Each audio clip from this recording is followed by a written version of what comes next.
Hi అండి, అందరూ నమస్కారం.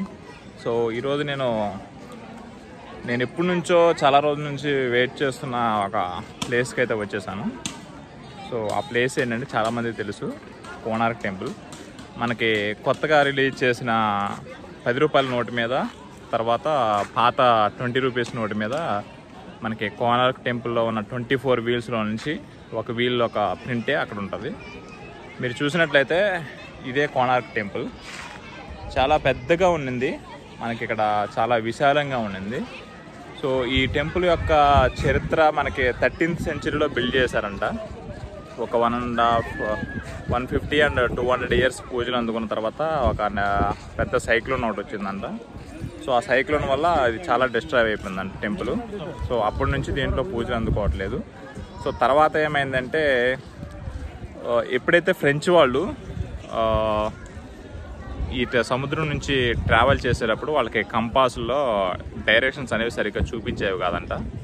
సో అప్పుడు వాళ్ళు ఐడెంటిఫై చేసి ఇక్కడికి వచ్చిన తర్వాత ఏం జరుగుతుంది అనేసి ఈ టెంపుల్కి వచ్చేసి, ఈ టెంపుల్లో వల్ల వాళ్ళకి కంపాస్లో తేడా వస్తుందని ఐడెంటిఫై చేసి టెంపుల్ ఏం చేశారంటే, ఇది యాక్చువల్గా మెయిన్ టెంపుల్ కాదు, దీని వెనక మెయిన్ టెంపుల్ ఉండేది, బట్ అప్పుడు కంప్లీట్గా కొలాప్స్ డిస్టర్బ్ అయిపోయింది.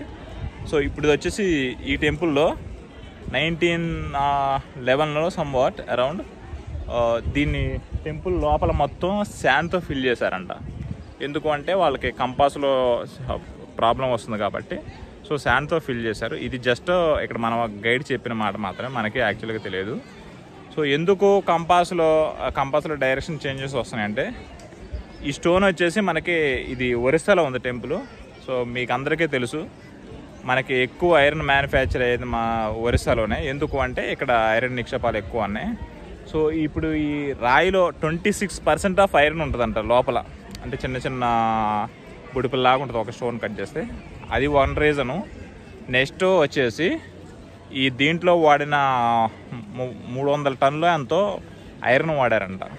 ఐరన్ పోల్స్ అక్కడ ఉన్నాయి. సో ప్రతి పైన అక్కడ మీరు చూస్తే క్లోజప్లో అక్కడ డోర్కి పైన ఐరన్ పెద్ద పెద్ద దిమ్మెలు ఉన్నాయి. సో చాలా ఐరన్ వాడారు, ప్లస్ ఈ స్టోన్లో కూడా ఐరన్ ఉంది ఇన్బిల్ట్గా. సో ఈ 2 కారణాల వల్ల మనకి కంపాస్ అనేది సరిగ్గా పనిచేయకపోవడం వల్ల వాళ్ళు దీన్ని ఇసుకతో ఫిల్ చేశారు. సో అప్పటి నుంచి సరిగ్గా పనిచేస్తుందని అన్నారని ఐడియా లేదు నాకు. సో అది జరిగిన చరిత్ర అయితే అది. సో ఇప్పుడు మనం ఈ టెంపుల్ గురించి ఎందుకు అంత తెలుసుకోవాలంటే, 1983లోనే యునెస్కో దీన్ని వారసత్వ సంపదగా గుర్తించింది. కానీ మనమే ఇండియాలో నివసించే మన వారసత్వ సంపద ఇది, మనం తెలుసుకోవాలి.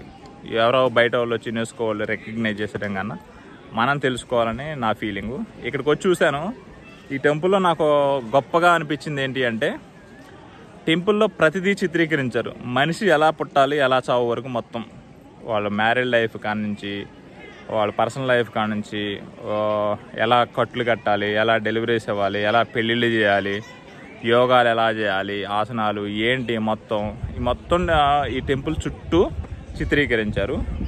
నాకైతే చాలా గొప్పగా ఫీలింగ్ కలిగింది ఇక్కడికి వచ్చిన తర్వాత. మీకు టైం ఉంటే ఎప్పుడన్నా ఒకసారి టైం చూసుకొని కంపల్సరీగా విజిట్ చేయాల్సిన ప్లేస్. నేను ఎప్పటి నుంచో విష్ లిస్ట్లో పెట్టుకున్నా, కానీ నాకు ఇప్పటికీ పాసిబుల్ అయింది. నేనైతే చాలా హ్యాపీ ఫీల్ అయ్యాను. మీరు చూడండి, ఎవరికన్నా పాసిబుల్ ఉన్నా లేకపోయినా కొంచెం పాసిబుల్ చేసుకుని వచ్చి చూడాలి. ఎందుకంటే ఇది మన వారసత్వ సంపద, మనం గర్వంగా చెప్పుకోదగిన one of the masterpiece in the temple. So మీరు చూడండి ఒకసారి. సో ఈ వీడియో అంతటితో ఎండ్ చేస్తున్నాను, మిగతా డీటెయిల్స్ నెక్స్ట్ వీడియోలో షేర్ చేస్తాను. Bye bye.